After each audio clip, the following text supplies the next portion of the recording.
सबसे पहले जोरदार नारा लगाना, बोलो जय जय जय जय जय भीम। आधे नहीं बोल रहे हो, मुट्ठी बंद करो और जोरदारी के साथ बोलो। आज मैं लंबा नहीं बोलूंगा क्योंकि प्रीतम भैया ने बोला कि ध्यान रखना, हम पे थोड़ी दया करना। बेचारे 14 दिन से 15 दिन से, कितने दिन से बैठे? 15 ना, 15 दिन हो गए। बताओ, 15 दिन से संघर्ष कर रहे हैं। बोलो जय जय जय जय जय भीम, जय जय जय जय जय भीम। अब मैं एक और नारा लगाऊंगा, मैं बोलूंगा धरती पुत्र माननीय मुलायम सिंह जी, आप कहोगे अमर रहे अमर रहे। धरती पुत्र मुलायम सिंह, धरती पुत्र मुलायम सिंह। बहुत बहुत धन्यवाद। सबसे पहले तो जो यहां पर मैं चेहरे देख रहा हूं और दूर दूर तक वहां सीढ़ियों पे जो लोग बैठे हैं, जो बुजुर्ग हैं, वो किसान होने के नाते सब मेरे माँ बाप के समान हैं। जो माताएं बहनें हैं वो भी माँ बाप के समान है। तो सबको प्रणाम करता हूं, सबको चरण स्पर्श करता हूं। हमारे बीच में उत्तर प्रदेश ही नहीं बल्कि पूरे देश के अंदर पिछड़ों की आवाज, वहां के उधर मत देखो, सुनो उधर क्यों किया जा रहा है, पता है क्यों किया जा रहा है? कुग्गा कान लेगा, कुग्गा कान लेगा, वो चल रहा है। समझ में आ गई बात? वो डिस्टर्ब करने के लिए जानबूझ के वहां किया जा रहा है तमाशा। इसलिए उधर देखने की जरूरत नहीं है, देखो मंच की तरफ, वहां चलने दो, ये सब चल रहा है। ठीक है कि नहीं? मुझे याद है आज भी कि जब लोकसभा के अंदर पिछड़ों के आरक्षण के मुद्दे पर माननीय नेताजी मुलायम सिंह यादव जी के भतीजे, माननीय अखिलेश यादव जी के भाई, और लोकसभा के अंदर वो आवाज जिन्होंने पिछड़ों की आवाज उठाते हुए पूरे देश के पिछड़ों को प्रभावित करने का काम किया, ऐसे आदरणीय धर्मेंद्र यादव जी हमारे बीच में है मुख्य अतिथि के रूप में। मेरे वो मित्र, वो भाई, हम लोगों ने साथ में काम किया, साथ में काम करते हैं। इसी पिछोर में 4 मंचे पहले भी लगा चुके हैं। मुझे नहीं मालूम था कि ऐसा दिन भी आएगा कि प्रीतम लोधी जी जिस पार्टी में काम करते थे उसी पार्टी के खिलाफ आवाज उनको उठानी पड़ेगी। हमारे संघर्ष के साथी प्रीतम लोधी जी, हमारे मंचासीन सभी नेता जो मध्य प्रदेश के समाजवादी पार्टी के नेता हैं, उत्तर प्रदेश के समाजवादी पार्टी के नेता हैं, विधायक गण हैं, हमारे यादव महासभा के नेता, सपा के नेता डॉक्टर मनोज यादव जी, और मंचासीन सभी साथियों, बहुत लंबी चौड़ी बात नहीं कहूंगा, सीधी सीधी 2-3 बातें आपके बीच में कहना चाहता हूं। मैं एक सबसे पहले तो आदरणीय प्रीतम लोधी जी को इसके लिए धन्यवाद देना चाहता हूं। अब बंद कर दो फोटोबाजी भाई, बहुत हो गई फोटो, बंद करो, बंद करिए, हो गया। सबसे पहले मैं प्रीतम लोधी जी को इसके लिए धन्यवाद देना चाहता हूं, हमारे भाई को। यार बड़ा साहस किया प्रीतम भाई, मन में सबके था, मन में सबके था। जो आपने किया, जो आपने कहा, जो आप कर रहे हो, वो मध्य प्रदेश के एक एक पिछड़े वर्ग के साथी के मन में है, एसटी वर्ग के साथी के मन में है, लेकिन आपने हिम्मत जुटाई, इसके लिए आपको बहुत बहुत धन्यवाद। एक चीज के लिए और धन्यवाद दूंगा, मैं समाजवादी पार्टी में था, 7-8 एमएलए बन गए थे उस समय, युवजन सभा का प्रदेश अध्यक्ष था।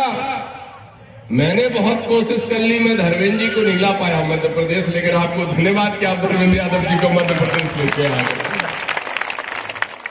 मैं 2 बातें साथियों कह के अपनी बात समाप्त करूंगा, लंबा नहीं बोल पाऊंगा। लंबा तो नहीं बोलना, क्या बोलना है? आज ज्यादा टाइम नहीं, आज ज्यादा टाइम, मैं हाथी के 10 मिनट। मैं 2 बातें आपके सामने कहना चाहता हूं।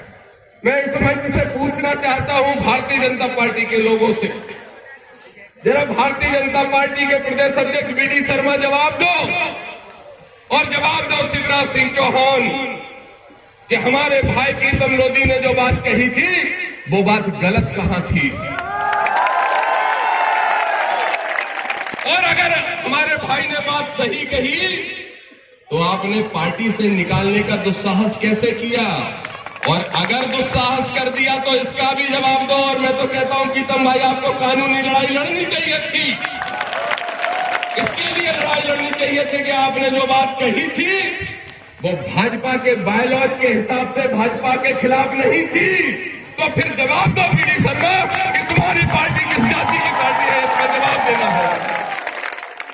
लेकिन जवाब नहीं वीडी शर्मा के पास, जवाब नहीं है जो इससे मैं लड़ता रहता हूं गृह मंत्री नरोत्तम मिश्रा के पास, और जवाब नहीं है शिवराज सिंह चौहान तुम्हारे पास।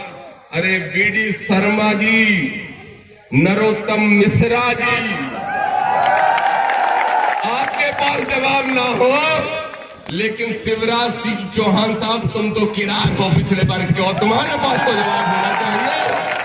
लेकिन अगर शिवराज सिंह के पास भी जवाब नहीं है तो इस मंच से कहूंगा, आप सब ने देखा होगा 2-3 दिन से टीवी पे चल रहा था, मुझसे पूछा, निवाड़ी में कांग्रेस का प्रदेश उपाध्यक्ष होने के साथ साथ मैं कुछ जिलों का प्रभारी हूं, तो निवाड़ी दौरे पर परसों पत्रकारों ने मुझसे सवाल पूछ लिया बहन जी के बारे में, जो मेरी भी सम्मानीय है, इनकी भी सम्मानीय है, प्रीतम भाई की।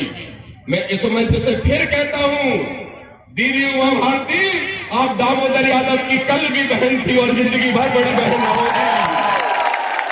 लेकिन एक बात का दुख है, मुझे उम्मीद थी कि जब प्रीतम मोदी संघर्ष करने के लिए उतरेंगे तो मेरी बहन जी को पार्टी का मोह छोड़ के सच्ची बात कहनी पड़ेगी।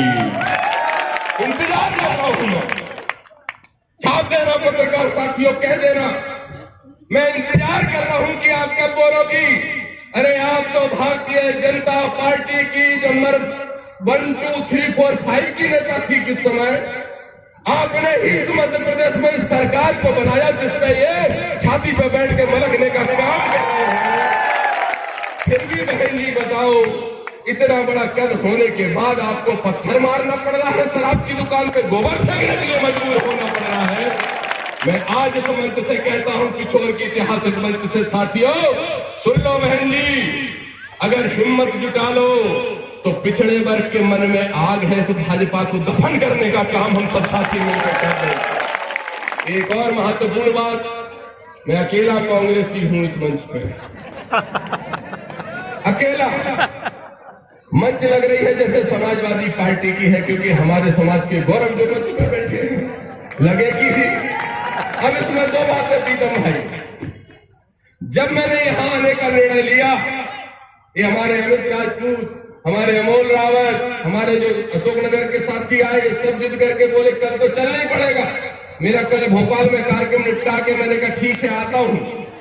जब मैंने यहां आने का निर्णय लिया, तब से ही हमारी पार्टी के बहुत सारे नेताओं ने रोकने का प्रयास किया और कहा कि वो आंदोलन कांग्रेस के खिलाफ है, आप मत जाओ। मैं इस मंच से कहना चाहता हूं